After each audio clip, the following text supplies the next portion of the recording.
මේ ගනුදෙනු යටතේ සිද්ධිය යටතේ අපි සාකච්ඡා කරන මුදල් ලැබීම් මුදල් ගෙවීම් ණයට භාණ්ඩ ගැනුම් මේ ණයට ගැනුම් සිද්ධ කරන්නේ වෙළඳ පරමාර්ථයෙන්. ඒ කියන්නේ නැවත විකිණීමේ පරමාර්ථයෙන් අපි මිලදී ගන්නා භාණ්ඩ විතරයි සටහන් කරන්නේ මෙන්න මේ ණයට ගැනුම් තුළ.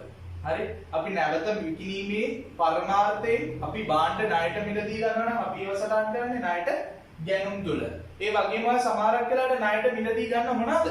ස්ථාවරවත්කම් වගේ දේවල්. ස්ථාවරවත්කම් කවදාවත් අපි නැවත විකිණීමේ පරමාර්ථයෙන් නෙමෙයි අපි මිලදී ගන්න. හරි? හැබැයි කාසෙල් එකක් තියෙන කෙනෙක් ස්ථාවරවත්කම් විදියට අපි භාවිතා කරන මෝටර රථ මිලදී ගන්නේ එයාගේ පරමාර්ථය මොකද්ද? නැවත විකුණන්න. එහෙනම් එයාට පුතේ ඒක ස්ථාවරවත්කම නෙමෙයි එයාට ඒක තොගය. එහෙනම් ඒ වගේ කට්ටිය කාසෙල් එකක් කරන කෙනෙක් ණයට වාහනයක් මිලදී ගන්න එක ණයට ගැනුම් විදියට සටහන් කරන්න පුළුවන්.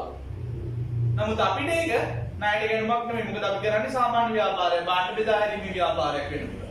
හරි? ණයට ගැනුම්, ණයට විකුණුම, ආපසුයම සහ මේ කිසිදු මුදල් ලැබීමක් නොවන, ගෙවීමක් නොවන, ණයට ගැනීමක් නොවන, විකුණුමක් නොවන, ආපසුයීමක් නොවන වෙනත් ඕනෑම ගනුදෙනුවක් අපි හඳුන්වනවා අනිකුත් කියලා. හරි? මෙතනදී අපි සුළු මුදල් සම්බන්ධයෙන් සාකච්ඡාවට ලක් කරන්නේ නැහැ. නමුත් මේක ඔයා දැනටමත් දන්න කාරණයක්. මුදල් ලැබීම අපි මුලින්ම සටහන් කරන ලදුපතේ අදාළ මූලික සටහන් පොත ඒවත් උපයෝගී සටහන් පොත වෙන්නේ මුදල් ලැබීම් ජර්නලේ. අපි පෙර අධීරයේදී ඒක සාකච්ඡා කරා ගිණුම්කරණයේ විෂය තුල වාගේ පළමු අධීරයේදී මේකට අදාළ දිත් සටහන ඔයා දන්නවා. මුදල් ගිණුම හර අදාළ ගිණුම බැර මුදල් ගෙවීම් වලට අදාළ මූලික මූලාශ්‍ර ලේඛනය වෙන්නේ ගෙවීම් වවුචරය. ඒකට අදාළ මූලික සටහන් පොත ඒවත් උපයෝගී සටහන් පොත වෙන්නේ මුදල් ගෙවීම් ජර්නලය. මේ සඳහා අදාළ ද්විත්ව සටහන තමයි අදාළ ගිණුමට හර වෙනවා මුදල් ගිණුම බැර වෙනවා. උදාහරණයක් විදිහට විදුලි බිල්පත ගෙවුවා.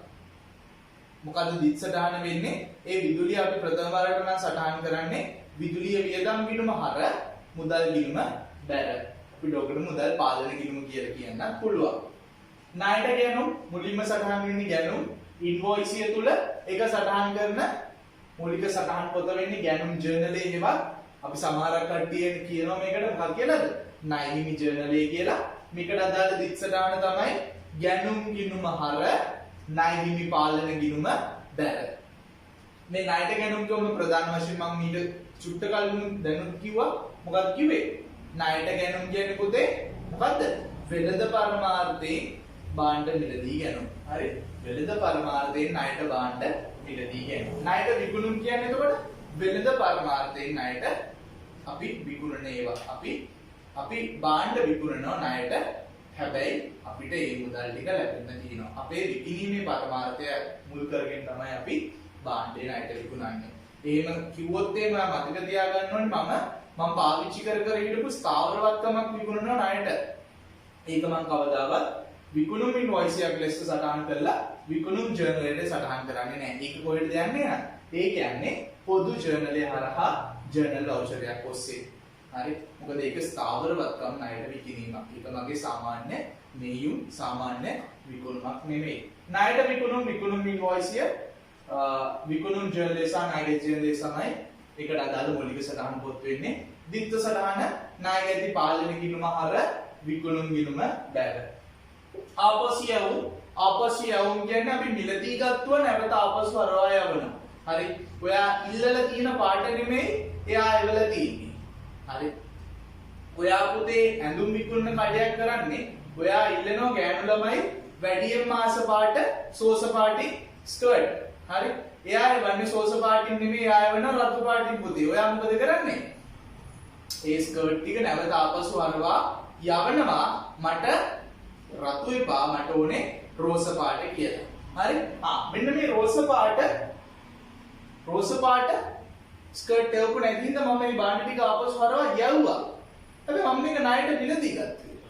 ආපසු හරවා යවනවා කියන්නේ මං ගෙවන්නේ හිටපු ණය හිමියා අඩු වෙනවා පුතේ. ණය හිමි අඩු වීම කියන්නේ වගකීමක් අඩු වීමක්. වගකීමක් අඩු වෙනවා කියන්නේ හර. එහෙනම් ඒක ලියන කොල කැලේ කියන පත. එහෙනම් මොකද්ද? හරපත. අදාළ මූලාශ්‍ර ලේඛනයේ පුතේ හරපත අදාළ මූලික සටහන් පොත ආපසු යවුම් ජර්නලය දිත් සටහන් තමයි ණය හිමි පාලන ගිණුම හර ආපසු යවුම් ගිණුම බැර. ආපසු එවුම් ආපසු බාණ්ඩ අපිට හරවා එවනවා පුතේ. ඕක අපි අනිත් පැත්තට හැරෙවුවොත් එහෙම එයා ඉන්දුවේ සෝස පාට මං යවුවේ රතු පාට. ඒකින්ද එයා මට නැවත ආපසු බාණ්ඩ ටික හරවා එවනවා. මොකද වෙන්නේ? මට හිටපු ණයගේ ශේෂය අඩු වීමට ලක් වෙනවා. ණයගේ අඩු වෙනවා කියන්නේ වත්කම් අඩු වීමක්. වත්කම් අඩු වෙනවා කියන්නේ බැර. ඕක භාවිතා කරන කොළ කැල්ල සටහන් කරන්න භාවිතා කරන කොළ කැල්ල පත බැරපත. එහෙනම් බැරපතේ මූලික සටහන් පොත වෙන්නේ ආපසු එවුම් ජර්නලය. දිත්ත සටහන ආපසු එවුම් ගිණුම හර ණයගැති පාලන ගිණුම බැර. අවසාන වශයෙන් අනිකුත් ගණන් හා සිද්ධි අපිට මේ එකකවත් එකදු මූලාශ්‍ර ලේඛනයකවත් සටහන් කරන්න බැරි ගණනුවක් සිද්ධ වුණොත් පුතේ අපිට සිද්ධ වෙනවා ජර්නල් වවුචරයක් කරා ඒක මුලින්ම සටහන් කරගන්න. ඒක සටහන් කරලා ඉවරලා ඊට පස්සේ පොතේ අපි මොකද අපිට උපයෝගී පොත? පොදු ජර්නලේ ඒ පොතේ සටහන් කරගෙන පොදු ජර්නලේ තුල සටහන් කරගෙන අනතුරුව අපි ඒකට අදාළ දිත්ත සටහන් අදාළ ලෙජර් ගිණුම් වලට දාන්නේ. ඒක ඒ සිද්ධ වෙච්ච ගණදෙනුවේ හෝ වැරද්දේ ස්වභාවය මත මේ දිත්ත සටහන වෙනස් වෙන්න පුළුවන්. අපි පොදු ජර්නලේ තුල වාර්තා කරන ගණදෙනු රසක් තියෙනවා. මොනවාද ඒ? ස්ථාවර වත්කම් ණයට මිලදී ගැනීම, තව වැරදි නිවැරදි කිරීම, තව ගැළපිලි සටහන්. ඔව් අපි දැන් ඊට පස්සේ ගැළපිලි සටහන් තමයි සාකච්ඡා කරන්නේ. හරි. ඔය වගේ ගොඩක් අපි ගණදෙනු තියෙනවා. මේ එකදු මූලික සටහන් පොතක හෝ මූලාශ්‍ර ලේඛනයක සටහන් කරන්න බැරි වෙච්ච ගණදෙනු ඒවා අපි සටහන් කරන්නේ ජර්නල් වවුචරය හා පොදු ජර්නලය ඔස්සේ. රයිට්? හරි. ව්‍යාපාරයේ පිළියෙල කරන ශේෂ පිරික්සුම්. හරියටම පුතේ උදාහරණයක් ගත්තොත් මාර්තු 31 දිනට අපිට සියලුම බිල්පත් ටික හම්බෙලාද? උදාහරණයක් විදියට මාර්තු විදුලි බිල, මාර්තු දුරකථන ගාස්තු බිල්පත. ඔය අපිට හරියටම 3:31ට හම්බෙලාද පුතේ? නෑ. හැබැයි ඔයා 3:31ට තමයි ගිණුම් පිළියෙල කරන්නේ. ඔය කාල පරිච්ඡේදය අවසන් වෙන්නේ 3:31 දිනට. එහෙනම් ඔයා ගත යුතුයි ඒ නිවැරදි ශේෂයන් ටික. ඔයා පිළියෙල කරන ගිණුම් ප්‍රකාශන වඩා නිර්වද්‍ය වෙන්න නම් ඔයා ඒ තුලට නිර්වද්‍ය තොරතුරු තමයි ඉදිරිපත් කළ යුත්තේ. මේ නිසා අපිට සිද්ධ වෙනවා තවත් මේ වගේ ගැළපිලි රාශියක් තියෙනවා. අපි ඒකට ගැළපිලි කියලා කියනවා. Adjustment entries. හරි. මේ ගැළපිලි සටහන් මේක නිසායි අපි ඉගෙන ගත යුත්තේ. මේ අතරින් අපි පළවෙනි සටහන නැත්නම් පළවෙනි ගැළපිල්ල අපි සාකච්ඡාවට ලක් කරන්නේ අවසාන තොග ගැළපිල්ල. අවසාන තොගය closing stock. බොහෝ ව්‍යාපාර පුතේ භාණ්ඩ මිලදී ගනිද්දී ඒක තොග ගිණුමකට හර කරන්නේ නැහැ. ඔයා මෙතෙක් කල් ඉගෙන ගත්තෙත් එහෙමයි. ඔයා මෙතෙක් කල් ඉගෙන ගත්තෙත් අපි භාණ්ඩ මිලදී ගත්තම අපි මුලින්ම සටහන් කරේ ගැණුම් ගිණුමට. ගැණුම් ගිණුම හර අදාළ ණය හිමි ගිණුම බැර. එහෙමත් නැත්නම් ගැණුම් ගිණුම හර මුදල් ගිණුම බැර. කොහොම තමයි ඔයා මෙතෙක් කල් සටහන් දැම්මේ. ඉතින් මේක නිසා අපි සාමාන්‍යයෙන් අවසාන තොගය හෝ ආරම්භක තොගය විතරයි තොග ගිණුම් දෙකක් කියලා පවත්වා ගන්න. අවසාන තොගය අපි සාමාන්‍ය පුතේ ඕනෑම ව්‍යාපාරයක් ඒ කාල පරිච්ඡේදයේ අවසාන වෙන දිනට තොග සත්‍යාපනයක් කරනවා. ෆිසිකල් ස්ටොක් වෙරිෆිකේෂන් එකක්. ඒ කියන්නේ තොග ආගණනය කිරීමක් කරනවා. අපි ගාව කොච්චරක් තොග අපේ මාර්තු 31 දිනට මම මේ නිදසුන ගන්නේ මාර්තු 31 දිනට කොච්චර තොගයක් මං ගාව තියෙනවද? මම කියන්නේ ව්‍යාපාරය. මෙන්න මේ තොගේ ගණනය කරලා අවසන් වුණායින් පස්සේ පුතේ එයාලා කරන ස්ටොක් වැලියේෂන් එකක්. ඒ කියන්නේ එයාගේ තොගය මොනා කරනවද? ඇගීමට ලක් කරනවා. අගයනවා. කොච්චර වැලියු එකක් වටිනාකමක් තියනවද මේ තොගේ කියලා. මේ වැලිඩේෂන් එකකින් පස්සේ පුතේ අපිට සිද්ධ වෙනවා මේ ගැළපිල්ල අපේ මුල්‍ය ප්‍රකාශ වල සටහන් කරන්න. මෙන්න මෙතන ඔයාලට වැදගත් දෙයක් තියෙනවා. අපි ඉගෙන ගන්නවා පුතේ ඉස්සරහට LKS 2 ශ්‍රී ලංකා ගිණුම් කරන ප්‍රමිතාංක 2 තොග ප්‍රමිතය. තොග ප්‍රමිතයේ මෙන්න මෙහෙම දෙයක් කියනවා. සෑම අවස්ථාවකම ව්‍යාපාරයේ තොගය ගිණුම්ගත කිරීමේදී පිරිවැය හෝ ශුද්ධ උපලබ්ධියගෙන් වඩා අඩු වගේට ගිණුම් ගත කළ යුතුයි. පිරිවැය හෝ ශුද්ධ උපලබ්ධියගෙන් වඩා අඩු වගේට ගිණුම් ගත කළ යුතුයි. මම මේ මතකයට කියලා වාට නෝට් එකක් මෙතන පෙන්නනවා. මෙතන මම කියනවා අවසාන තොගය ගිණුම් ගත කිරීමේදී සෑම විටම පිරිවැය හෝ ශුද්ධ උපලබ්ධියගෙන් වඩා අඩු වගේට කොහෙද පුතේ හොඳට මතක තියාගන්න මුල්‍ය තත්ත්ව ප්‍රකාශනය තුල සටහන් කරනු ලබයි. මේක කියන්නේ පුතේ කේස් දෙක තොග ප්‍රමිතේ. හරි. යම් හේකින් පුතේ ව්‍යාපාරේ තොගේ පිරිවැය සාමාන්‍යයෙන් ළමයි තොගේ පිරිවැය හැමතිස්සෙම අඩුයි ශුද්ධ උපලබ්ධියකට වඩා. තොගේ පිරිවැය අඩුයි ශුද්ධ උපලබ්ධියකට වඩා. ඇයි මම එහෙම කියන්නේ? ශුද්ධ උපලබ්ධිය අගය කියන්නේ පුතේ තොගයේ අපේක්ෂිත විකුණුම් වටිනාකම තොගයේ අපේක්ෂිත විකුණුම් වටිනාකම අඩු කරනවා තොගයේ තවදුරටත් සැකැස්වීම සඳහා විකිණීම සඳහා වන දැරීමට සිදුවන අපේක්ෂිත වියදම් වලින්. අපි පුතේ හැමතිස්සෙම ව්‍යාපාරයක් කරන්නේ ලාභ ලබන්නනේ ලාභ අරුණු කරගත් ව්‍යාපාරයක් වශයෙන්. එතකොට මෙවැනි ව්‍යාපාරයක අපි හැමතිස්සෙම ලාභය තියාගෙන භාණ්ඩ විකුණන්නේ. ඒක හින්දා හැමතිස්සෙම අපි පිරියට වඩා අපේ විකුණුම් මිල වැඩි. ඉතින් විකුණුම් මිල වැඩි නම් සහ අපේ ශුද්ධ උපලබ්ධියගේ බොහෝ අවස්ථාවලදී විකුණුම් මිල වැඩි වීම හේතු වෙන්න අපේ ශුද්ධ උපලබ්ධියගේ වැඩි වෙනවා. නමුත් සමහරක් අවස්ථා දිනවා අපේ තොගය අපි ගත්තු ගානටවත් විකුණ ගන්න බැරි අවස්ථාවක්. අන්න ඒ වගේ අවස්ථාවක් තමයි ශුද්ධ උපලබ්ධියගේ අඩුයි කියන්නේ හැමතිස්සෙම පිරිවැයට වඩා මං ගත්තු කොස්ට් එකටවත් මම මිලදී ගත්තු පිරිවැයටවත් මට මේ භාණ්ඩ තොගේ විකුණ ගන්න බැරි වෑයමක් තියෙනවා. හරි. මෙවැනි අවස්ථාවක් ගත්තොත් අපි මේ පළවෙනිය පෙන්නලා තියෙන්නේ සාමාන්‍ය අවස්ථාවක්. ඒ කියන්නේ පිරිවැය කුඩායි ශුද්ධ උපලබ්ධියකට වඩා. කිසිම ප්‍රශ්නයක් නැහැ. ඇයි? පිරිවැය අඩුයි ශුද්ධ උපලබ්ධියකට වඩා එහෙනම් සාමාන්‍ය දිස්සලාන තියෙන්නේ තමයි ඔයා හර කරනවා අවසාන තොග ගිණුමට හර අවසාන තොග ගිණුම හර මේ කියන්නේ පුතේ මූල්‍ය තත්ත්ව ප්‍රකාශනයේ ජංගම වත්කම් යටතේ තොගය කියලා වෙළඳ ගිණුම බැල. වෙළඳ ගිණුම කියන්නේ ඔයාගේ විකුණුම් පිරිවැය යටතේ ඔයා විකුණුම් පිරිවැය යටතේ ලයිස්තුගත කරනවා අවසාන තොගය කියලා දැම්මේ වරහන් ඇතුලේ අවසාන තොගය කියලා අඩු කරලා පෙන්නනවා වෙළඳ තොගේ මෙන්න මේ අගේ. හරි. මෙතන කිසි ගැටලුවක් නැහැ හේතුව පිරිවැය ශුද්ධ උපලබ්ධියකට වඩා අඩුයි. එහෙමත් නැත්නම් පිරිවැයට වඩා ශුද්ධ උපලබ්ධියගේ වැඩි. එහෙනම් කිසිදු ගැටලුවක් නැහැ. අපි පිරිවැයටමයි ගලපන්නේ අවසාන තොග ගිණුම හර අදාළ පිරිවැයේ මුදල ශිපට්නාකම වෙළඳ ගිණුම බෑ. නමුත් යම් හේකින් මං කිව්වා පිරිවැය හෝ ශුද්ධ උපලබ්ධියකින් වඩා අඩු වගේ වෙද්දී ගණිතී පුතේ ශුද්ධ උපලබ්ධියගේ අඩු නම් පිරිවැයට වඩා. මෙන්න මේ වගේ අවස්ථාවක පොඩි ප්‍රශ්නයක් තියෙනවා. මෙන්න මේ අවස්ථාවේදී ඔයාලට L කේස් දෙක තොග ප්‍රමිතියෙන් කියනවා මූල්‍ය තත්ත්ව ප්‍රකාශයේ පුතේ අවසාන තොගය කියලා ගිණුම් ගත කළ යුත්තේ පිරිවැය හෝ ශුද්ධ උපලබ්ධියගේ වඩා අඩු වගේ. එම නිසා ඔයාලට සිද්ධ වෙනවා අවසාන තොගය ගිණුම හර කරන්න පිරිවැය අවසාන තොගය හර කරන්න ශුද්ධ උපලබ්ධියගේට එහෙනම් ඔයාගේ මුල්‍ය තත්ත්ව ප්‍රකාශයේ ජංගම වත්කම් යටතේ තොගය නැත්නම් අවසාන තොගය කියලා දාන වටිනාකම වෙන්නේ පුතේ පිරිවැය හෝ ශුද්ධ උපලබ්ධියගෙන් වඩා අඩු වගේ. මේ අවස්ථාව වෙන ශුද්ධ උපලබ්ධියගේ ඊවා මෙතනට දාන්නේ.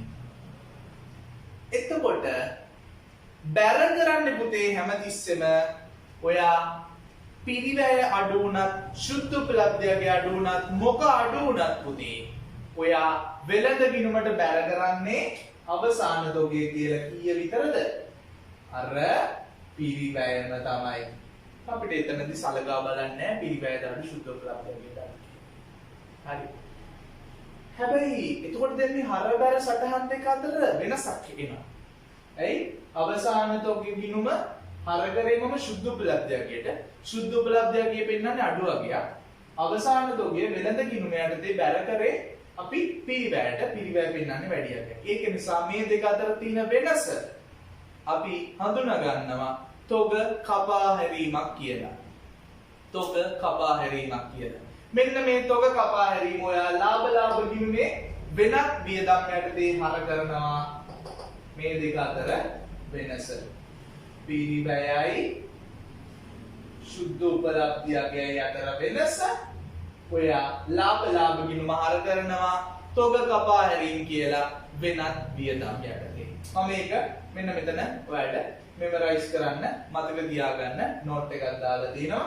අවසාන තොගේ ගිණුම් ගත කිරීමේදී සෑම විටම පිරිවැය හෝ සුද්ධ උපලබ්ධියකින් වඩා අඩු වගයට මූල්‍ය තත්ත්ව ප්‍රකාශනය තුල සටහන් කරයි. කෙසේ වුවද වෙළඳ ගිණුම තුල සෑම විටම අවසාන තොගය ලෙස නිරූපණය වනුයේ පිරිවැයට වේ. මේ යම් හේකින් පිරිවැයට වඩා සුද්ධ උපලබ්ධියගේ අඩු වන විටකදී එම තොගේ පිරිවැය හා සුද්ධ උපලබ්ධියගේ අතර වෙනස ලාභ ගිණුමේ වෙනත් වියදමක්සේ වරහන් ඇතුලේ තොග කපා හැරීමක්සේ සටහන් කරනු ලබයි. තවදුරටත් ඔයාලට මම මෙතන පල්ලෙන් පෙන්නලා දිනවා සුද්ධ උපලබ්ධියගේ ගණනය කරන ආකාරය. සුද්ධ උපලබ්ධියගේ සමානයි තොගේ විකුණුම්, තොගේ අපේක්ෂිත විකුණුම් වටිනාකම අඩු කිරීම, තොගේ තවදුරටත් සැකසීමේ හා විකිණීම සඳහා වන අපේක්ෂිත වියදම් වලින්. පැහැදිලිද? right? එහෙනම් මතක තියාගන්න ඕන පුංචි points දෙකයි. මොනවාද මේ points දෙක? අවසාන තොගය පිරිවැය හෝ සුද්ධ උපලබ්ධියගෙන් වඩා අඩු වගේට තමයි හැමදෙස්සෙම මූල්‍ය තත්ත්ව ප්‍රකාශය තුළ ඉදිරිපත් වෙන්නේ. අවසාන තොගය වෙළඳ ගිණුමට එන්නේ අනිවාර්යෙන් පිරිවැයට. යම් හේකින් සුද්ධ උපලබ්ධියගේ පිරිවැයට වඩා තොගේ අඩු වුණොත් එම පිරිවැය සුද්ධ උපලබ්ධියගේ අතර තිබූ වෙනස අපි ලාභ ගිණුමට හර කරනවා වෙනත් වියදම් යටතේ තොග කපා හැරීම කියලා. හරි? right. දෙවැනි ගැළපිල්ල ඔයා ඉගෙන ගන්නේ උපචිත වියදම්. උපචිත වියදම් කියන්නේ ගෙවිය යුතු වියදම්. අපි උදාහරණයක් ගත්තොත් අපිට මාර්තු 31 වෙනිදාට දුරකථන බිල ඇවිල්ලා නොතිබෙන්න පුළුවන්. ඒ කියන්නේ අප්‍රේල් 5. එතකොට අප්‍රේල් 5 ආවට පස්සේ තමයි ඔයාට ඒක නිවැරදි විදිහට ගිණුම් ගත කරන්න වෙන්නේ. එහෙනම් ඔයාලට පුළුවන් පොතේ දික්සදාන දාන්න ඒ බිල් එක හම්බුනායින් පස්සේ මොකද පුතේ ඔයා මාර්තු 31 ෆයිනෑන්ෂල්ස් නැත්නම් මූල්‍ය ප්‍රකාශන මාර්තු 31ම ඉවර කරලා හදලා ඔක්කොම ඉවර කරලා ඔයා යවනවාද ඔයාගේ ස්ටේක් හෝල්ඩර්ස්ලට? ඒ කියන්නේ ඔයාගේ ඇල්මැති පාර්ශ්වයන්ට යවනවාද? නැහැ. ඔයා ඕක යවන්න පුතේ මාසයක් දෙකක් එකමාරක් යන්න පුළුවන්. එතකොට ඒ කාලය තුල ඔයාට අනිවාර්යෙන් අර කාල පරිච්ඡේදයට අදාළ වියදම් සියල්ල හඳුනා ගන්න පුළුවන් නිවැරදි අගයන්, ආදායම් සියල්ල නිවැරදි අගයන් හරියට හඳුනා ගන්න පුළුවන්කම ලැබෙනවා. උපචිත වියදම් වලට අදාළ දිසටහන අපි කලින් සිලබස් එක තුලත් මේවා කතා කරා. අදාළ වියදම් ගිණුම හර කලින් සිලබස් එකේ අපි පළවෙනි අදියරයටත් මේවා කතා කරා. අදාළ වියදම් ගිණුම හර උපචිත වියදම් ගිණුම බැර. එහෙම නැත්නම් ගෙවිය යුතු වියදම් ගිණුම බැර. අදාළ වියදම් ගිණුම හර කියන්නේ මොකද? ඒ කියන්නේ ලාභ ගිණුමට උපචිත වියදම් ගිණුම බැර කියන්නේ ඒ කියන්නේ මූල්‍ය තත්ත්ව ප්‍රකාශය යටතේ ජංගම වගකීමක්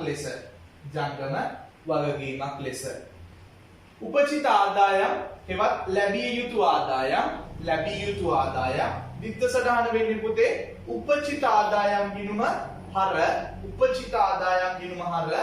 බැර වෙන්නේ අදාළ ආදායම් ගිණුමට. උදාහරණයක් විදියට ඔයාට තාමත් ඔයාගේ කුලිය මුදලින් ලැබිලා නැහැ. හැබැයි මාර්තු 31කට ඔයාලට කුලිය ලැබිය යුතුව තිබුණා. නමුත් හම්බෙන්නේ පුතේ අප්‍රේල් 2 වෙනිදා. ඉතින් අප්‍රේල් 2 හම්බුනාට ඒක එදාටද අදාළ වෙන්නේ නැහැ. ඔයා ඉගෙනගත් උපචිත සංකල්පය.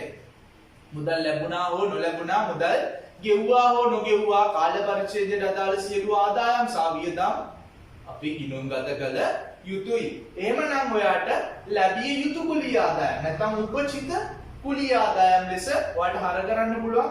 ඒක ඔයාට පුතේ වත්කමක්. ඒ කියන්නේ මූල්‍ය තත්ත්ව ප්‍රකාශයටදී ජංගම වත්කම් කියලා. ඔයාගේ බැර වෙන්නේ අදාළ ආදායම් ගිණුම. මේ මම කියපු උදාහරණයට නම් ඔයාට බැර වෙන්නේ පුතේ කුලිය ආදායම් ගිණුමට. කුලිය ආදායම් ගිණුම බැර ඒ කියන්නේ ලාභ ගිණුමට. ඉදිරියට කළ වියදම් ඔයා රක්ෂණ ගාස්තු ගෙවනවා. ඉස්සරහටත් එක්ක ගෙවන්නේ. ඒ කියන්නේ ලබන මාස දෙකටත් එක්ක ගෙවන්නේ. එහෙනම් ඔයා ලබන මාස දෙකටත් අදාළව ගෙවලා තියෙන නිසා ඒක ඔයාලට අද වියදමක් නෙමෙයි. ඒක වියදම් වෙන්නේ ඔයාලට අනාගතේදී. එහෙනම් අනාගතය හෙට දවස් උදා වෙනකම් මේක ඔයාලට වත්කමක් පුතේ. ඉදිරියට කළ වියදම් ගිණුම හර එහෙම නැත්නම් කලින් ගෙවූ වියදම් ගිණුම හර අදාළ වියදම් ගිණුම බැර. මම දැන් ඔය කියපු උදාහරණෙ විදියට නම් ඉදිරියට කළ රක්ෂණ ගාස්තු වියදම් ගිණුම හර රක්ෂණ ගාස්තු වියදම් ගිණුම බැර. රක්ෂණ ගාස්තු වියදම් ගිණුම බැර කරන්නේ ඇයි ඔයා? මොකද ඔයා එදා ඔය මුදල් ගෙවන දවසේ ගිණුම් ගත කරන්නේ නැත්නම් මෙන්න මෙහෙමයි විදිහට සටහන. රක්ෂණ ගාස්තු වියදම් ගිණුම හර අදාළ මුළු වටිනාකම මුදල් ගිණුම බැර අදාළ මුළු වටිනාකම. නමුත් අර ගෙවපු මුළු වටිනාකම වාගේ කාල පරිච්ඡේදයට අදාළ වියදම් වෙන්නේ නැහැ. අදාළ වියදම වෙන්නේ ඒ කාල පරිච්ඡේදයට අදාළ කොටස විතරයි. එහෙනම් ඉදිරියට ගෙවු කොටස ඒක ඔයාලට වත්කමක්. ඒක නිසා ඊවා මෙන්න දාන්නේ ඉදිරියට ගෙවු නැත්නම් කලින් ගෙවු වියදම් ගිණුම හර වෙනවා අදාළ වියදම් ගිණුම බැර වෙනවා. අපි නිදසුන් ඇසුරෙන් උතන පහලින් කතා කරනවා අපි මේ එක් ගැළපිලි වලට වෙන වෙන වශයෙන් නිදසුන් සහ මූල්‍ය ප්‍රකාශන පිළියෙල කිරීම ගැළපිලි සහිතව. නමුත් ඔයා මෙන්න මේ විත්ත සටහන් ටික ඔයා ගොළුවට මේ මයින්ඩ් මැප් එකට දාගෙන ඉන්න ඕනේ. හරි? ඉදිරියට කළ වියදම් කියන්නේ ඔයාට අද ඔයාට මේක වත්කමක්. අද ඔයාට මේක වත්කමක්. එහෙනම් ඔයාගේ මූල්‍ය තත්ත්ව ප්‍රකාශයේ ජංගම වත්කම යටතේ මේක නිරූපණය වෙන්නේ. අදාළ වියදම් ගිණුම ඉන්නේ ලාභ ගිණුම. එහෙනම් අදාළ වියදම් ගිණුම බැර වෙන එකයි වෙන්නේ. එහෙනම් වියදම් ඔයාගේ අඩු කරලා පෙන්නනවා. ඉදිරියට ලද ආදායම් නැත්නම් කලින් ලද ආදායම් කියලා අපි කියනවා. අපිට රක්ෂණ සමා වෙන්න. අපිට හම්බ වෙන කුලිය ආදායම්. ලබන මාසෙ කුලියත් එක්ක මේ මාසෙ දීලා ගිහිල්ලා. එහෙනම් ලබන මාසෙ කුලිය අද මට ආදායම නෙමෙයි. ඒක ආදායම වෙන්නේ ලබන මාසෙ. එහෙනම් එතෙක් මට ඒක වගකීමක් පුතේ. එහෙනම් ඉදිරියට ලද ආදායම් එතෙක් මට වගකීමක්. ඒක නිසා ඔයා බැර කරනවා. අදාළ ආදායම් ගිණුම හර කරලා ඉතින් මොකද ඔයාට කුලිය ආදායම් ලැබෙද්දී ආදාපු දිස්සනාන තමයි මුළු වගේම දැම්ම පුතේ මුදල් ගිණුම හර කුලිය ආදායම් ගිණුම බැර කියන්නේ. ඉතින් ඔයා ඒ සම්පූර්ණ අංගය බැර කරපු එක වැරදි. ඒක නිසා ඔයා හර කරන්න ඕනේ අර වැඩිපුර ලද මුදල. එහෙනම් අදාළ ආදායම් ගිණුමට හර කරනවා ඉදිරියට ලද නැත්නම් කලින් ලද ආදායම් ගිණුම බැර කරනවා. කලින් ලද ආදායම් කියන්නේ වල ජංගම වගකීමක්. ඔයාගේ මූල්‍ය තත්ත්ව ප්‍රකාශයේ මේක ජංගම වගකීමක් ලෙස පෙන්නනවා. ආදායම් ගිණුම හර වෙනවා කියන්නේ මගේ ආදායම් අඩු වෙනවා. ආදායම් අඩු වෙනවා කියන්නේ ලාභ ගිණුමේ තමයි මේක නිරූපණය වෙන්නේ. ආදායම් ගිණුමට හර කරන්නයි වා මේ සටහන අවශ්‍ය වෙන්නේ. මේක නිසා මේ ගනුදෙනුව නිසා මේ ගැළපෙන්න නිසා ඔයාගේ ලාභය අඩු වෙනවා හේතුව ආදායම් අඩු වීම නිසා. බොල් ණය කියන්නේ මගේ ණයගෙතියෙක් ඉන්නවා. මට එයාගෙන් ණය නැවත අය කර ගැනීමේ ගැටලුවක් තියෙනවා. ඒ කියන්නේ එයා අපි හිතමු බංකොලොත් වෙලා, බුම්මත් වෙලා. හරි? බංකොලොත් වෙලා නිසා පුතේ මට සිද්ධ වෙනවා එයාගෙන් ලැබෙන්නේ නැහැ නේ පුතේ. නොලැබෙන දේවල් ඇයි අපි පසුතැවෙන්නේ? නොලැබෙන දේ ගැන කොච්චර හිතුවත් වැඩක් නැහැ. ලැබෙන්නේ නැහැ. එහෙනම් ඔයා අද මේක හිතෙන් අතහැරලා ගන්නවා. එහෙනම් අපි බොල් ණයසේ කපා හරිනවා. ලැබිය යුතුව තිබුණා නමුත් ලැබෙන්නේ නැහැ. එහෙනම් වාට සිද්ධ වෙනවා කපා හරින්න. බොල් ණය කපා හැරීම දිස්ස දාන පුතේ බොල් ණය ගිණුම හර. බොල් ණය කියන්නේ ලාභ ගිණුමේ වියදමක්. මේක මොන වියදමක්ද? මේක බෙදා හැරීමේ වියදමක්. මතක තියාගන්න මේක බෙදා හැරීමේ වියදමක්. ඇයි මේක බෙදා හැරීමේ වියදමක් වෙන්නේ? මේක බෙදා හැරීමේ වියදමක් වෙන්නේ පුතේ. අපි බෙදා හැරීමේ වියදම් කියලා ලයිස්තුගත කරාට ඇත්තට මේකේ තිබ්බ ඉස්සර නම් කොටසක් අපි කිව්වා විකිණීමේ හා බෙදා හැරීමේ වියදම් කියලා. හරි? මේක ඇත්තටම මේ බොල් ණය ඇති වෙන්නේ ඔයා බාණ්ඩ ණයට වික්ක නිසායි. ඔයා ණයට විකුණන්නේ නැතුව හිටියනම් ඔයාලට බොල් ණය කියලා වියදමක් ඇතිවන්නේ නැහැ. දැන් ඔයාලට බොල් ණය වියදම ඇති උනේ ඇයි? බොල් ණය වියදම ඇති වෙන්න හේතුව උනේ ඔයා ණයට වික්කා. වික්ක මිනිස්සයා බංකොලොත්. හරි? එහෙනම් ඔයාලට නැවත ආයෙ කරගන්න බෑ. සිද්ධ වෙනවා ඔයාලට කපා අරින්න. එහෙනම් අපි බෙදා හැරීම වියදම් යටතේ බොල් ණය ලාභ ගිණුමට හර කරනවා. ඒක වියදමක්. සහ ණයගෙදි පාලන ගිණුම ඍජුවම ඔයා බැර කරනවා. මොකද ඔයා දන්නවා ඔයාලට මෙයාගෙන් සල්ලි නැවත ආයෙ කරගන්න හම්බෙන්නේ නැහැ කියලා. එහෙනම් ඔයාගේ ජංගමබත්ක අඩු වෙනවා බොල් ණයෙන් නිසා. හරි? ණයගෙදි පාලන ගිණුම බැර ජංගමබත්කම් වාගේ මූල්‍ය තත්ත්ව ප්‍රකාශයේ අඩු වෙනවා. ඔයා කපා හරන ලද බොල් ණයක් ඔයාට නැවත ලැබෙනවා. ඔයා හිතුවා මෛත්‍රීගේ නැත්නම් සිරිපාලගේ හරි කපා හරන ලද බොල් ණය අපි සිරිපාලගෙන් සල්ලි හම්බෙන්න තිබ්බ පුතේ. සිරිපාලව අපි අතහැරියා හේතුව එයා බංකොලොත් උනා කියලා හිතලා. නමුත් එයාට අන්න ටිකට් එකක් ඇදිලා. ටිකට් එක කියන්නේ උඩ යන්න නෙමෙයි. හරි ලොතරැයියක් ඇදිලා. එහෙනම් ලොතරැයිය නිසා එයාට නැවත මුදල් ලැබෙනවා. එහෙනම් එයා කියනවා ඔයාලගෙන් ඉන්න සල්ලි කියලා එයා මට ඇවිල්ලා සල්ලි ගෙනත් දෙනවා. හරි හොඳ මිනිස්සයා සිරිපාල. සිරිපාලට මුදල් ලැබිච්ච ගමන් සිරිපාල ඇවිල්ලා තමන්ගේ ණය ටික බේරුවා. මං හිතාගෙන හිටියා බංකොලොත් එයා ගුම්මත් එයාගෙන් සල්ලි ගන්න බැරි වෙයි කියලා.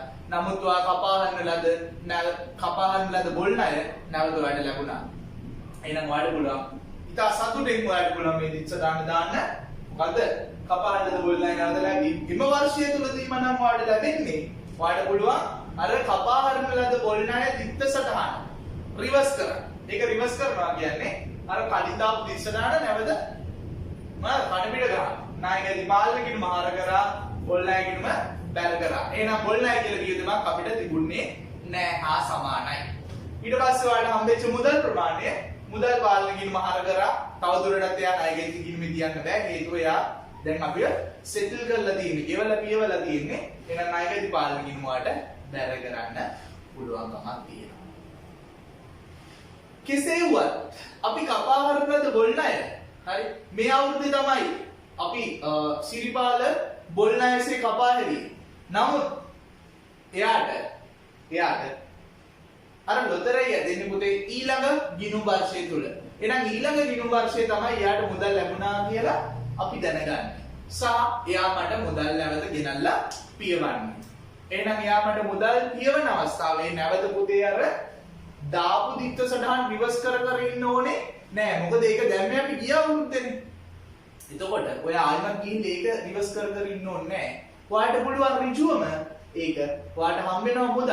එහෙනම් මුදල් පාලන ගිණුම ඔයාලට හර කරන්න පුළුවන්. ඔයාගේ මුදල් පාලන ගිණුම හර වෙනවා. බැර වෙන්නේ ආපසු ලද බොල් ණය ගිණුම. මේක පුතේ වෙනත් ආදායමක්. ලාභ ගිණුමේ වෙනත් ආදායමක්සේ තමයි අපි මේක සටහන් කරන්නේ. ඒ කියන්නේ නොලැබේ යයි සිතූ දේ අපිට දැන් ලැබෙනවා. හැබැයි පහුවෙලයි ලැබුණේ. එහෙනම් එදා වියදමක්සේ සටහන් කරපු එක අද මම එදා වියදමක්සේ සටහන් කරපු නිසා අද මම ඒක ආදායමක්සේ හඳුනා ගන්නවා. වෙනත් ආදායමක් එක ආපසු ලද බොල් ණය ලෙස ඔයාලට සටහන් කරන්න පුළුවන්. හරි. ඊළඟ එක 8 වෙනි ගැළපිල්ල අඩමාන ණය. අඩමාන ණය කියන්නේ පුතේ යම් ණයගැතියන් පිරිසක් හෝ යම් ණයගැතියෙකු සිටිනවා. හරි. මගේ ණයගැති මගේ past experience එක පුතේ. හරි. පසුගිය අත්දැකීම් එක්ක මම දන්නවා මෙතෙක් කාලයක් මම මෙහෙම දෙයක් කරේ නැහැ. නමුත් මේ පළවෙනි පාඩටයි කරන්නේ. හරි. මගේ පසුගිය අත්දැකීම් එක්ක ව්‍යාපාරයේ පසුගිය අත්දැකීම් එක්ක මම දන්නවා හැම අවුරුද්දෙම මගේ සිටින ණයගැතියන්ගෙන් 10%ක් ඒ කියන්නේ රුපියල් ලක්ෂ 5ක් තියෙනවා නම් සමස්ත ණයගැති ප්‍රමාණය ඕකේ රුපියල් 50000ක් උදේ මට ලැබෙන්නේ නැහැ. ලැබෙන්නේ නැති වෙන්න අවදානමක්. අපි දන්නවනේ පුතේ අවදානමට පෙර මොක හොඳයිද? අවදානමට පෙර සූදානම හොඳයි. එහෙනම් අපිට අනාගතයේදී අවදානමක් තියෙනවා. යම් ණයගැති පිරිසකගෙන් නැත්නම් අපේ සිටින ණයගැතියන්ගෙන් යම් ප්‍රමාණයක් නොලැබී යන්න. හරි. අපි ඔකට ලස්සන වචනයක් කියනවා අඩමාන ණය. මොකද්ද? අඩමාන ණය. එහෙනම් මගේ ණය ෂුවර් නෑ අඩමානයි. හරි. එහෙනම් මම මේකට අද දියා බෙන් කිරීමක් කරනවා. මොන සංකල්පේ නිසාද කිව්වොත් එහෙනම්? ඔය ඉගෙන ගත්ත කලින් අධීරේදී මොනවාද මේ සංකල්පය? විචක්ෂණ සංකල්පේ ආරක්ෂණ සංකල්පේ ආරක්ෂණ සංකල්පයෙන් විචක්ෂණ සංකල්පයෙන් කිව්වා අනාගතයේ වෙන්න පුළුවන් පාඩු කල්තියා හඳුනාගෙන ඒක ගිණුම්ගත කළ යුතුයි කියලා. අනාගතයේ වෙන්න පුළුවන් අලාභ. හරි. මේ අනාගතයේ ලැබෙන්න තියෙන මුදල ලැබෙන්නේ නැති වෙන්න පුළුවන්. එහෙනම් මට යා ෂුවර් නැති හින්දා මම වෙන් කරනවා අඩමාන ණය වෙන් කිරීමක්. අඩමාන ණය පළමු වතාවට නම් මම වෙන් කරන්නේ පුතේ මට හරි ලේසි දාන්න තියෙන දිස්සඩාන අඩමාන ණය ගිණුම හර අඩමාන ණය කියන්නේ ලාභ යටතේ බෙදා හැරීමේ වියදම අඩමාන ණය කියන්නේ අඩමාන ණය වෙන් කිරීම කියන්නේ හොඳට මතක තියාගන්න අඩමාන ණය වෙන් කිරීම කියන්නේ වත්කම් අඩුවීමේ ගිණුමක්. මොන ගිණුමක්ද? වත්කම් අඩුවීමේ ගිණුමක්. ඇයි මම මේ වත්කම් අඩුවීමේ ගිණුමක් කියන්නේ? ඔයා මේක ඍජුවම ගිහලා ණයගැතියට බැල කරන්නේ නැහැ. ඇයි? ණයගැතියට ඍජුව බැල කරන්නේ නැත්තේ පුතේ. ඔයා සමහරක් වෙලාවට නිශ්චිතව දන්නේ නැහැ මොන ණයගැතියකින්ද මේක නොලැබී යන්න ඉඩ කඩක් තියෙන්නේ කියලා. ඔයා ගන්න මේක ජෙනරලි. ඒ කියන්නේ සමස්තයක් විදියට වෙන්න පුළුවන්. මේ සමස්තයක් විදියට ගත්තාම පොදු ණයගැති ශේෂය මත තමයි අපි ගැළපිල්ල කරන්නේ. මේක නිසා පොදුවේ ණයගැතියන්ට ඍජුවම මේක ගලපන්න යන්නේ නැහැ. අපි කරන්නේ ඒ වෙනුවට අඩමාන ණය වෙන් කිරීම කියලා ගිණුමක් ආරම්භ කළා. ඒ ගිණුමට බැල කරනවා. මේක හැබැයි මුල්‍ය තත්ත්ව ප්‍රකාශයේ වත්කම් අඩුවීමේ ගිණුමක් විදියටයි සටහන් වෙන්නේ. වත්කම් අඩු වෙනවා කියන්නේ මම මේක සටහන් කරන්නේ පුතේ. හොඳට මතක තියාගන්න. හරි. මේක දැනගත යුතුම දෙයක්. හරි. මේක මම සටහන් කරන්නේ ණයගැති මගේ මුල්‍ය තත්ත්ව ප්‍රකාශනයේ ජංගම වත්කම් යටතේ ණයගැති ශේෂයෙන් මෙන්න මේ තියෙන ණයගැති ශේෂයේ මෙන්න මේ අඩමාන ණය වෙන් කිරීම ශේෂය අපි අඩු කරනවා. අඩමාන ණය වෙන් කිරීම ශේෂය මේක අඩු කරලා මෙන්න මේ සුද්ධ ණයගැතියව තමයි අපි නිරූපණය කරන්නේ වාගේ මුල්‍ය තත්ත්ව ප්‍රකාශය තුලින්. මෙන්න මේ මුල්‍ය තත්ත්ව ප්‍රකාශ උද්ෘතය ගත්තොත් හරි මේ උද්ෘතය ඇතුලේ ජංගමවත්කම් යටතේ ණයගැති ශේෂය අර ශේෂයම දානවා අඩමාන ණය වෙන් කිරීම කියන මේ කිනුමේ ශේෂය මෙතනට ඇතුළත් කරලා ණයගැතියන්ගේ මේ ශේෂය අඩු කරලා සුද්ධ ණයගැති මෙතන නිරූපණය කරනවා. හොඳට මතක තියාගන්න කවදාවත් අඩමාන ණය වෙන් කිරීම ශේෂය ඍජුවම ණයගැතියට ගලපන්නේ නැහැ. හැබැයි බොල්ලේදී වා ඍජුවම ණයගැතියට ගැලපුවා. ඔයා බැලුවොත් ණයගැති පාලන ගිණුම කෙලින්ම ගිහලා බැල කරා. නමුත් අඩමාන ණය වෙන් කරනවා නම් ඒ කවදාවත් අපි ණයගැතියට ඍජුවම ඒක ගැලපීමක් කරන්නේ නැහැ. ඒක ගැලපෙන්නේ අඩමාන ණය වෙන් කිරීම කියන ගිණුම හරහා. හරි. අඩමාන ණය වෙන් කිරීම ගිණුම කියන්නේ ඒකට මොන ගිණුමක්ද කියලා අහුවොත් ඔයාගේ මොකද්ද තියෙන්න ඕන උත්තරේ? වත්කම් අඩුවීමේ ගිණුමක්. මෙහෙම ගිණුම් හරි අඩුවෙන් පොතේදී. හරි. වත්කම් අඩුවීමේ ගිණුමක් තමයි අඩමාන ණය වෙන් කිරීමේ ගිණුම කියන්නේ. අඩමාන ණය අධි වෙන් කරනවා. ඒ කියන්නේ හරි උදාහරණයක්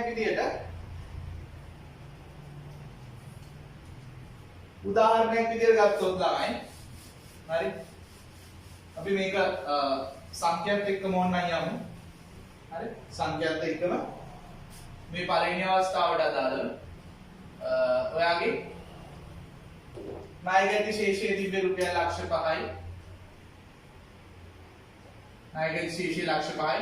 ණයගැති ශේෂයට අඩමාන ණයදී කිසිම ගැළපිල්ලක් කරන්නේ නැහැ. හරි අඩමාන ණය ප්‍රථම වතාවට ගණනය කරන්නේ එහෙනම් ලක්ෂ 5 වැඩි කිරීම 110. ඒ කියන්නේ රුපියල් 50000 වගේ දිස්සටහන වෙන්නේ අඩමාන ණය ගිණුම හර. ඒ කියන්නේ බෙදා හැරීම වියදම් යටතේ ලාභ ගිණුමේ දාන ඔය 50000ක් වියදම්.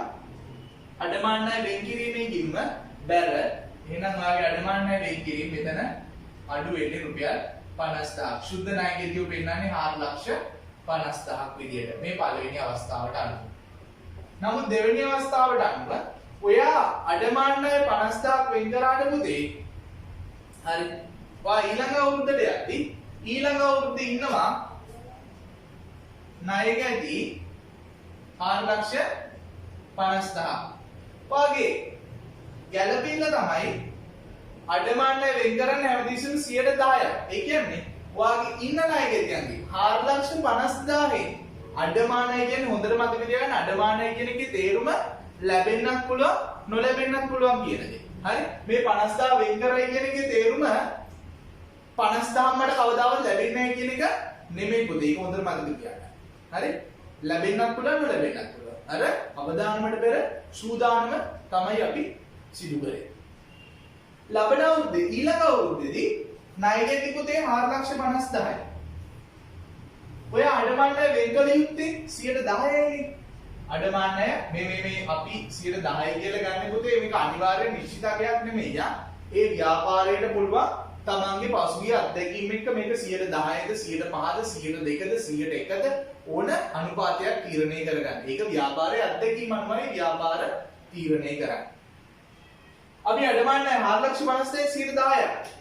එන අඩමාන ණය වෙන් කිරීම කියලා 4,50,000 10% කියන්නේ 45,000. ඔයා මේ වෙනකොට අඩමාන ණය වෙන් කරලා තියෙනවා පුතේ. හරි. ඔයාගේ අඩමාන ණය කිනුම ගැහුවොත් එහෙම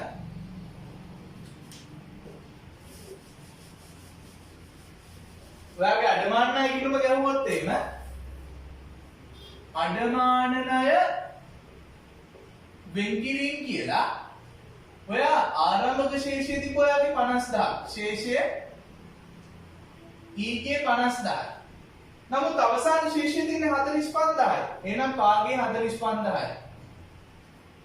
ඔයා මේක තුලණය කරද්දී ඔයාලට පේනවා පුතේ 5000 මොනවාද වෙලා තින්නේ? අර පැත්තටයි තින්නේ 5000. 5000 කර පැත්තට කියන එකේ තේරුම මොකක්ද? ලාභ ගිණුම හර වෙන්න ඕනේ 5000 කියන එක. කියන්නේ 50000 කලින් වෙන් කරලා තිබ්බා. නමුත් අද වෙනකොට ඒ වෙන් කිරීම කළ යුතුව තියෙන්නේ රුපියල් 45000 පමණයි. එහෙනම් ඔයා 5000 අතිරික්තව වැඩියෙන් මොනා කරලාද? වෙන් කරලා අඩමාන ණය ලෙස. එහෙනම් ඔයා 5000ක් වැඩියෙන් ගිය අවුරුද්දේ වෙන් කරලා තිබ්බේ. හරි? මේ අවුරුද්දේ වෙන් කරන්න ඕනේ 45000යි. ගිය අවුරුද්දේ වෙන් කරලා තියෙනවා 50000ක් සමස්තයක්. එහෙනම් ඔයා මොකද කරන්නේ? මේ වැඩිපුර වෙන් කරපු ප්‍රමාණය ඔයා දික්ත සටහන දානවා කොහමද? අඩමාන ණය වෙන් කිරීම හර. ඒක තමයි මේක. අඩමාන ණය වෙන් කිරීම හර. අඩමාන ණය වෙන් කිරීම හර. ඇයි මෙතන වෙන්නේ 45000යි බලන්න. හරි? මෙතන වෙන්නේ 45000යි. ගිය අවුරුද්දේ 50000ක් වෙන් කරලා තිබ්බා. දැන් වෙන්නේ 45000යි. හරි. අඩමාන ණය වෙන් කිරීම හර බැර වෙන්නේ අඩමාන ණය ගිණුමට. හරි. අඩමාන ණය ගිණුමට අපි බැර කරනවා. අඩමාන ණය ගිණුම බැර කරන නිසා ඔයාගේ අඩමාන ණය කියන වියදම් ගිණුම බැර කරනවා. එහෙනම් ඒක ඔයාට පුළුවන් ඕන බෙදා හැරීම වියදම් අඩුවීමක්සේ සලකන්න. එහෙමත් නැතිනම් ඔයාට පුළුවන් අඩමාන ණය අධි වෙන් කිරීම වෙනත් ආදායමක්සේ ලාභ ගිණුමේ සටහන් කරන්න. මෙන්න මේ අඩමාන ණය අධි වෙන් කිරීම ඔයාට පුළුවන් ලාභ ගිණුම යටතේ එක්ක වෙනත් ආදායමක් කියලා එකතු කරන්න පුළුවන්. වෙනත් ආදායමක් විදිහට මේ රුපියල් 5000 45000 නෙමෙයි මෙන්න මේ 5000. හරි 5000 ඔයාට පුළුවන් අධි වෙන් කිරීමක් කියලා වෙනත් ආදායම් වලට එකතු කරන්න. එහෙමත් නැත්නම් ඔයාට පුළුවන් මේක බෙදා හැරීමේ වියදම් යටතේ අඩු කරන්න. බෙදා හැරීමේ වියදමක්සේ එකතු කරන්න නෙමෙයි අඩු කරන්න. බෙදා හැරීමේ වියදම් වලින් 5000 අඩු කරන්න. වියදම් අඩුවීම සිද්ධ වීම නිසා. හරි? අවසාන ගැළපීල්ල අඩමාන ණය ඌණ වෙන් කිරීම. අඩුවෙන් වෙන් කරලා. උදාහරණයක් විදිහට ගත්තොත් ණයගැතියෝ ඉන්න රුපියල් 5,50,000ක් අපි මේ වෙනකොට අඩමාන ණය වෙන් කරලා තිබි පුතේ කීයද? මෙන්න මේ පාගේ ශේෂය නීතිය වෙන්නේ. ඉදිරියට ගේන්නේ 45,000යි.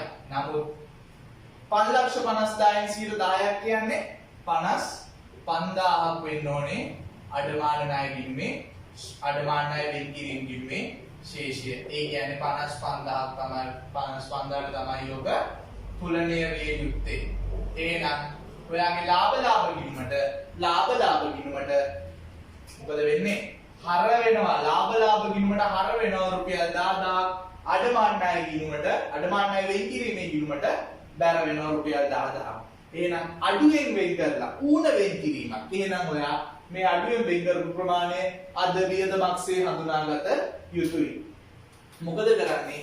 ඔයා මෙතනදී නම් ඉදිරිපත් කරන්න යන අඩමාන ණය වෙන් කිරීම ගිණුමේ ශේෂය රුපියල් 55,000 සුද්ධ ණය ගැති 4,95,000යි මේ තුන්වෙනි අවුරුද්දේදී. හරි? අඩමාන ණය ගිණුම හර කරනවා අඩුවෙන් වෙන් කරපු ඌණ වෙන් කිරීම අපි ලාභ ගිණුමට හර කරනවා අඩමාන ණය ගිණුමට හර කරනවා ලාභ ගිණුමට හර කරනවා අඩමාන ණය වෙන් කිරීමේ ගිණුමට අඩමාන ණය වෙන් කිරීමේ ගිණුමට බැල කරනවා අර ඌණ වෙන් කිරීමේ ප්‍රමාණය. හරි. ප්‍රධාන වශයෙන්ම ඔයාලා මේ වෙද්දි මම හිතන්නේ WhatsApp group වලට ඇඩ් වෙලා ඇති. හරි. ඒ group හරහා අපේ මම ඇතුළුව සියලුම අපේ දේශකවරුන් සහ කාර්ය මණ්ඩලයේ කට්ටිය ඒ group වල ඉන්නවා. ඉතින් ඔයාලට පුළුවන් මේ groups වලට ඔයාලට තියෙන ප්‍රශ්න, ගැටලු, අමතර දේවල් දැනුවත් වෙන්න අහගන්න ඔයාලට හැකියාව තියෙනවා. අපි යමු ඊළඟ ගැළපිල්ල 9 වෙනි ගැළපිල්ල ෂය